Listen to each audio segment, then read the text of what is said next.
Hey guys, what's going on? Jebb here. And in today's video, I am joined by Tony from the Thinking Crypto channel. I brought him on because I want to talk a little bit about regulation, about the SEC and some of his connections there, and also a little bit about the longer term perspective on the cryptocurrency markets. Tony, it is a pleasure to have you on the channel. How are you doing, my friend? Jebb, thank you for having me. I'm doing great. Pleasure to be here and to be chatting with you. Awesome. Well, thank you very much for that, guys. His link to his, the link to his channel, Thinking Crypto, will be in the description box down below. He's probably already done it by the time this video goes out. We're recording this a few days before this video goes live, but he is about to hit 100K subs. He's like literally 200 or 300 subscribers away. Go subscribe to his channel. He's got a lot of great content over there. Tony, one of the first things I like to ask people is I want to hear about how you got into cryptocurrency, because I think it's really helpful for the viewers to see some parallels of how people got into crypto so that they can have kind of a vision of where they're going. Can you tell us a little bit about your story? Yeah, sure. So back in 2016, I had a buddy. Usually these stories you start out that way. Yeah. Hey, there's this thing called cryptocurrency, and here's what I'm investing in: Ethereum, Bitcoin. I'm like, dude, what is this? Don't talk to me about this. Let's go get a beer.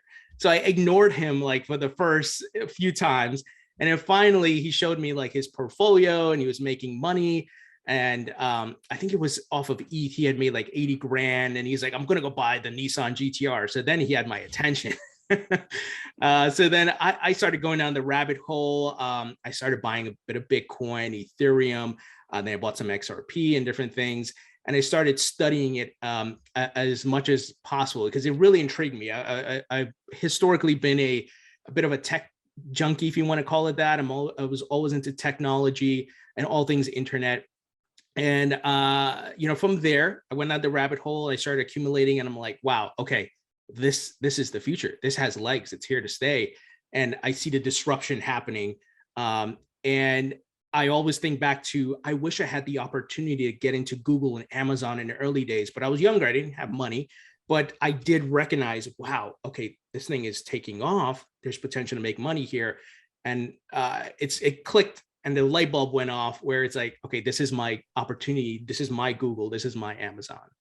That's awesome. Yeah, I remember I got into crypto on July 31st, 2017. I saw a video titled How I Make $30,000 a Month Mining Bitcoin. And I was like, I want to make $30,000 a month mining Bitcoin. What's Bitcoin? So I clicked on the video, right? And I watched it. And then that was actually Crypto Nick, who ended up being the guy behind BitConnect.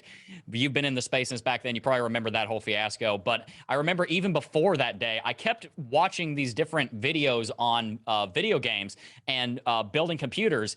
And because I wanted to build a gaming computer. And I kept hearing this thing about, yeah, graphics cards are really expensive right now because everybody's buying them to mine Ethereum. And I was like, I have no idea what Ethereum is. How are you mining something with a graphics card? Like, that makes no sense to me. And then I got into crypto and all of a sudden it made a lot of sense. So it's really funny. I love hearing people's kind of testimony, how they got into crypto. You guys tell us down below how you got into crypto, and maybe I'll interview you guys one day. Tony, I want to ask you a little bit about your connections on Capitol Hill. You just told me before we started that you've been talking to Hester Pierce. Can you tell us a little bit about any insight that you have? Maybe you can give us some ideas about where the market's going. Yeah, sure. So there's a lot going on here. So I've spoken to Congressman Tom Emmer. I will be interviewing Hester Pierce again tomorrow, SEC Commissioner. I spoke to Chris Giancarlo, former CFTC official. So essentially what's happening is there's a battle between the traditional financial world and crypto. And leading that charge of the traditional financial world is Gary Gensler. And what's interesting, you have this dichotomy in the SEC where Hester Pierce is saying the complete opposite of Gary Gensler. So it's if you think about it, she's going against her boss publicly, and she's brave for doing that. The good thing that I see coming out of this is that there's a lot more members of Congress that are opening their eyes. They're becoming more knowledgeable about crypto and why this is the future and the benefits of providing proper regulations. And that is creating more jobs. It's a new emerging technology that we can create new innovations in the United States, more tax revenue, and as mentioned, more jobs, but also avoiding those companies leaving the United States and the capital leaving the United States. So there's this battle going on. And from the different folks I've spoken to, while it may sound conspiracy theory-like, it is in fact these large banks, they don't like stable coins, and they don't like the fact that you can earn high yield on your crypto. And the fact that you're moving your money out of maybe a JP Morgan wealth fund or whatever it is and you're putting it in Bitcoin. They don't like that. So there's the incumbents are fighting back, and that is what's happening. That's really interesting because a lot of people, there's very much two sides of the argument in cryptocurrency about the incoming regulation. You have Thomas Lee from Fundstrat saying, we need regulatory clarity. We need to know how the government's going to regulate this thing so that businesses can grow.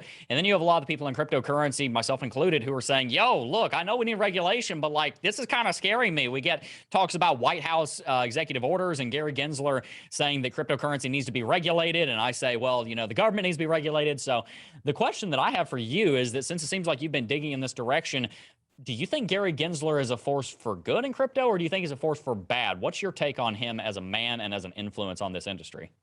Well, I was completely wrong on Gary Gensler when we heard that he was going to be becoming chairman. And even at the time when I spoke to Hester Peirce back then, you know, she had the sentiments of, yeah, I think this is going to be good for crypto because one, I think we were all surprised by his knowledge of crypto. He was teaching it at MIT, but I think as he came into that role, he's looking to maintain the status quo, and he has strong connections to Goldman Sachs.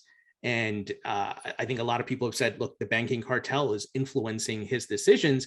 And once again, I know some people might say, well, tinfoil hat, but we're talking money here. And I think that's a realistic scenario. Yeah, I think you're right. And the thing is, go ahead. Yeah. So it's definitely a fight there. And he is definitely not good. I think the way he couldn't even answer just recently before the Senate Banking Committee or the Republican Banking Committee that Bitcoin or Ethereum are not securities, even though previously Jay Clayton and William Hinman did say that. Yeah, absolutely. So let me ask you this. And by the way, guys, for anyone watching this and you're saying, oh, politics. I know like half of our audience is probably saying that right now. Here's why this is important. The regulatory landscape for Bitcoin and cryptocurrency paves the way and builds the framework for the future adoption of your investment. So you need to be very much informed on what's going on in the U.S. Even if you're not a U.S. citizen, the United States of America makes up 25% of global GDP. And considering China basically just said, screw you to crypto, makes up about a third of the relevant GDP to cryptocurrency. So let me ask you this. Is there anything that the government can do that is bullish on Bitcoin? Any kind of regulatory framework that they can set up that hasn't been done yet? Or is just about anything that the government of America touches in crypto going to be a bad thing? Well, you know, I am hopeful, and maybe it's the optimist in me that Biden, and not to get too political, but that he gets it right, and that maybe he's getting pressure from folks like Andreessen Horowitz, the big money, the Fidelities of the world who are knee deep in crypto now, and also members of Congress, right? And in addition, you have folks like the Coinbase CEO and the working groups, the advocacy groups, the Chamber of Digital Commerce, who are knocking on the door. And maybe that helps him see the path forward, given that in parallel, the economy is not doing that great. We still have a lot of problems with, you know, viruses and all kinds of stuff, right? So this is an opportunity to pull a lever that can unlock a lot of growth in the United States. So I'm hopeful they get it right. But the last time I was hopeful, the infrastructure bill came along and they tried to put that sneaky little rule about taxing and all kinds of nonsense, right? Now, that hasn't become law yet, but I'm hoping, once again, these folks who are making the push, and I think the lobbying from the crypto companies are increasing, will help move things in the right direction. And as you said, the United States is the largest capital market. There's a lot of capital sitting on the sidelines. And for example, when a Bitcoin ETF gets approved, the floodgates are going to open. I've spoken to many different macro investors like Dan Tapiero, Mark Yusko, and these folks, retirement accounts, pension funds, more money will come in, but they're waiting because there's a risk, right? There's no clarity yet. Yeah, let me ask you about that because you probably saw the article. It was a little over a week ago from the time this video is going up. It was about 4 days ago, and we're talking that I think it was last Thursday, that there was an ETF approved for companies that invest in cryptocurrency. I think it was worded something like disruptive technology. I forgot what it was, but it's companies like MicroStrategy or, you know, ARK Invest, these different companies that have Bitcoin exposure. And a lot of people are saying, oh man, that's not exactly what we wanted. We wanted an actual Bitcoin ETF so that we can indirectly invest in crypto, not indirectly invest in crypto by investing in the companies that are investing in crypto. Do you think now that we've seen an ETF that's kind of moving in the direction of Bitcoin, that we're actually finally, after all of these years of discussion. I mean, when I got into the space, they were talking about crypto ETFs around the corner. It's been 4 years. Do you think there's actually one around the corner, or are we just going to keep, talking about ETFs till the cows come home?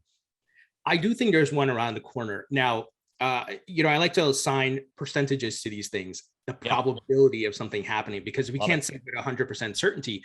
I do think it's like a maybe 70-30, right? 70% it happens, 30% it doesn't. And the reason being is because the big players are here. And you have, for example, I interviewed Gabor Garbakh and Van Eck recently, and they're obviously a powerhouse, one of the largest companies, and they submitted their respective proposal for an ETF. And then you have the Winklevoss twins, and then you have a lot of these traditional financial players looking to do so, along with, I think, Grayscale and their partnership with BNY Mellon. So you got some heavy hitters here. And I think there's pressure now because there's a line at the door waiting for a Bitcoin ETF. And because other countries have approved the Bitcoin ETF, some capital is leaving the United States. That's not a good look optically, right? And Gary Gensler, I'm sure, is feeling the pressure, but he wants to approve a Bitcoin futures ETF, which is not ideal. We want to physically back. So that's the scenario we're in. And I'm hoping, fingers crossed, it's not a Bitcoin futures ETF. But if it is, we'll take it. And hopefully they can do the right thing moving forward. It's so interesting. You think that they wouldn't want to do a futures ETF with the way Gary Gensler talks. I guess I have a couple more questions for you on this, actually. What do you think the SEC, headed by Gary Gensler, thinks about a Bitcoin ETF? Because obviously they've been dragging their feet for the last 4 years that I've been in crypto. Do you think that they think that an ETF is going to like crash the market? Are they really scared of it? Are they trying to make sure that, grandma doesn't come knocking on their door, getting all mad because she invested in an ETF that they shouldn't have approved? Like, what do you think's going through the mind up on Capitol Hill about an ETF? Why do you think it's taken so long? I honestly think it is they're waiting for some of the large incumbents, these large players, to take a position to get situated.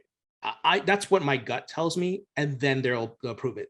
Because what we've seen with crypto, in the first time in history, the little guy, the common man, average man, gets to front run many of these institutions because the clarity is not there for these institutions. But you and I, you could be anywhere in the world. You put $50 in Bitcoin, you're part of the asset class. There's never been anything like that before. So I think in my gut is telling me that they're waiting for a lot of these big players to get situated. And we're seeing a lot of them are. And I don't, it could also be, to my point earlier, that a lot of these incumbents are like, hit the brakes there, right? Like, not yet. I think some of that is happening because it would be very easy for them to approve the Bitcoin ETF, especially now that you have the price aggregation, the custody is up to par. Years ago, it's like, okay, I understand you guys can say the price is manipulated, but if you have the S&P Dow Jones indices building, NASDAQ building price indexes, what's the excuse now? Yeah, no, I remember back in 2018 when Van Eck was and I think BlackRock was proposing one also, and they kept saying, well, we don't know about price manipulation. There's wash trading going on. There's da-da-da-da-da. Nowadays, the infrastructure is in place. You can get the price correct with that. You don't need to worry about that. Custody isn't an issue anymore. You have things like Intercontinental Exchange coming online. I mean, there's all kinds of answers to the age-old question. I think it really pulls back the veil and shows us, no, actually, there's something deeper going on here. There's a deeper, probably more corrupt reason that an ETF hasn't been approved yet. But there is also the argument that, hey, this is a new asset class. They want to move slowly. I'm not one to put on a tinfoil hat. But the fact of the matter is, a Bitcoin ETF, in my opinion, is overdue. And I think that when a Bitcoin ETF does get approved, it is going to have a pretty big impact on price. But I don't think it's going to have as big of an impact on price now as it would have if it got approved at the end of 2017. I want to ask you that. Then I also want to ask you a little bit about Ripple and the XRP law and the Ripple lawsuit. But first, if the Bitcoin ETF finally does get fully approved, do you think that that's actually going to moonshot price like everybody thinks it is? Everybody seems to think that, man, Bitcoin ETF, 100K. Do you think that's actually realistic? I do. Just because the folks I've spoken to, hearing it directly from the horse's mouth, and these different macro level investment firms and so forth. And it's not so much the on the record conversations I've had with them in interviews, but the off the record. Right. I'll ask them questions after, like, hey, really, like, is this ETF going to mean anything? They're like, yes, there's a lot of capital sitting on the sidelines, and a lot of companies can't put Bitcoin in their balance sheet like Tesla and MicroStrategy. They just can't, even if there's regulatory clarity. but they will go the ETF route for sure. So I think a lot of capital is going to come in. And then, you know, what's going to happen after a Bitcoin ETF is approved? An Ethereum ETF is going to come, and a Polkadot ETF. So there's a lot of opportunities here. And I spoke to the guys at Bitwise as well, who have submitted their application. And Matt Hogan, who's worked at ETF.com. So you have some big players, and they all know about the capital that can funnel. And just as an example, if you look at Grayscale, look at the amount of assets they have under management, and they're doing it indirectly. They're also looking to get a Bitcoin ETF. But just imagine that times 50. There's a lot of capital that's waiting to come in. Yeah, I mean, crypto is valued at the time of recording this, I think $2.7 trillion. The stock market in America is worth $90 trillion. NYSE is worth like, I think there's like $30 trillion worth of stocks over there. So there's a lot of money sitting there. And that doesn't even get into all the derivatives market and all the money there. But let me ask you this, because I know a lot of people are very curious about XRP. And this is something that I think you have an opinion on. XRP and Ripple have well, not XRP, but Ripple obviously has been under the lawsuit from the Securities and Exchange Commission since I believe it was December. I think it's been that long, 10 months. I have two questions for you. Number one, do you think that this lawsuit is going to let up in the next month or so, like a lot of people seem to think it is? And two, do you agree with people who say as soon as the SEC lawsuit is lifted, XRP is going to rally back to all-time high and beyond like that? So I laugh because there's been so many speculation as to the SEC lawsuit will be wrapped up this time. Yep. And it's difficult to tell because, you know, Gensler coming in, I think he's ready to play hardball and go down with the ship.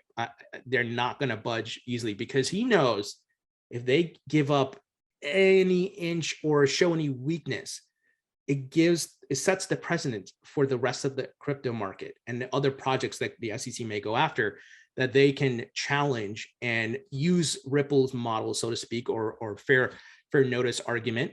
I do think potentially within the next 3 to 4 months, we could see some sort of wrapping up of this, but I could be wrong. Obviously, it just Gensler, I think we all misjudged him, and he is looking for more power.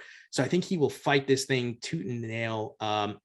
And I do think in the back of my mind, I'm thinking 3 to 4 months. And when that gets settled, I do think the price will skyrocket because there's just so much momentum built up that, and you get the relisting, and then we know that I think it's the cat's out of the bag now that a lot of Ripple's partners in the United States will start leveraging ODL, which leverages XRP, but they just need that clarity. So I am of the belief that it will pump and skyrocket. Yeah, I think you're right. And the thing that the reason that this case has become so interesting to me is because it really kind of sets a precedent, because it kind of looks like the SEC is trying to bully Ripple and tell them, hey, we're in charge. And Ripple's like, actually, we're in charge. It really feels like there's a power play going on here, which makes sense. I mean, it's politics after all. But I wonder, is this something that, do you think this is the last time that we're going to see the SEC or some other federal alphabet soup institution here in America try and bully a cryptocurrency with certain claims like this? Do you think this is something that we're always going to have to deal with, that every cryptocurrency is going to have to go through this, like, trial by fire to actually be able to advance? Or is this just a one-off thing and this will set precedent that we will be able to lean on in the future? That the answer to that lies in the hands of Congress. If they are able to pass one of these laws, such as Token Taxonomy Act or Securities Clarity Act from Congressman Tom Emmer, it will put Gensler and the SEC in their right position. And we already see the folks at the CFTC, when Gensler was calling for more power, they're like, no, you're not doing that, right? Yeah. Giancarlo, Contends, they all tweeted about this. So I don't think we're going to see that. Will the SEC continue to go after certain projects? Yes, but not as aggressively. And I don't think it's going to be as bad as the Ripple situation, because I do think we'll eventually get that clarity. I think one of these bills will get passed. I could be wrong, though. I just recently interviewed Caitlin Long of Avanti Bank, and she wasn't too hopeful with Congress because, as we've seen overall with politics, things move so slow. But going back to the Biden executive order, if he comes in and says, hey, no, this is how it's going to be, this bill is going to go into place, we can only hope and pray. Yeah. Well, let me ask you this, and this will be my final question for you. This is something that I ask everyone whenever I interview somebody, because I think we have a lot of people who are newer to our channel, who are newer to our space, which is the cryptocurrency industry. Obviously, we're in the, you might agree that we're in like the 1993 of the .com era. Like, we're just getting started. I think we're about to hit that inflection point. So we have a massive influx of new people. If you could go back and give one piece of advice to yourself who'd been in crypto for 30 days, what would it be? Patience. Because I think we're so used to the CNBC fast money, Jim Cramer telling you to do this and looking at the short term, being patient and looking at the macro level. And once I started doing that, I was more relaxed. Okay, here are the cycles. Here's the potential buying, prices, so to speak. Here's when potentially the prices will go up. And then you have a plan. You see the roadmap. You see the vision. And look, a lot of this is due to the Bitcoin halving and the 4-year cycles. And once that you understand that, and you understand that all coins follow Bitcoin's lead, I think those are the things that really helped me, and not to FOMO, not to panic, but to hit the brakes. Okay, I didn't catch it this time around, but I'll catch it the next time around. And I'll buy the dips in the bear market, of course, and then hold for it to sell in the bull market. I think that's great advice. I was given very similar advice by an entrepreneur one time. He told me, be aggressively patient. Be incredibly patient, because it's going to take time, but also be aggressive in, educating yourself, growing yourself, looking for opportunities. Be aggressive while you're being patient. Those two actually don't have to contradict each other. Be patient. Know it's going to take longer than you think it's going to. It's going to be harder than you think it's going to. It's going to cost more money than you think it's going to. You're not going to like it as much as you think you will, but it's going to be worth it. I can tell you that from experience, and Tony, I'm sure you can too. Guys, make sure to go subscribe to him. He's probably already hit $100,000 subscribers by the time this video goes out, but go and subscribe to him nonetheless. He's got some great content. Tony, do you have any closing thoughts for the audience before we wrap it out? Yeah, thank you, Jebb, for having me on. And everyone, I think pay attention to the market holistically. Who's investing, mergers and acquisitions. Look at the money, not just the price. The price is important, and the price will follow the building of the infrastructure. And that's a big part that people miss. And I think if you look at what the big players are coming in, the amount of money they're putting into the market, that'll help you to get an understanding of where we're going and what's to come. There you go. Boom. Well, guys, make sure to go subscribe to Thinking Crypto. Thank you very much, Tony, for coming on the stream. That's all we got for you today. Before I go, I do just first want to thank each and every single last one of you for watching, as always, and I will see you guys in the next video. Peace. Oh, I got a real good feeling.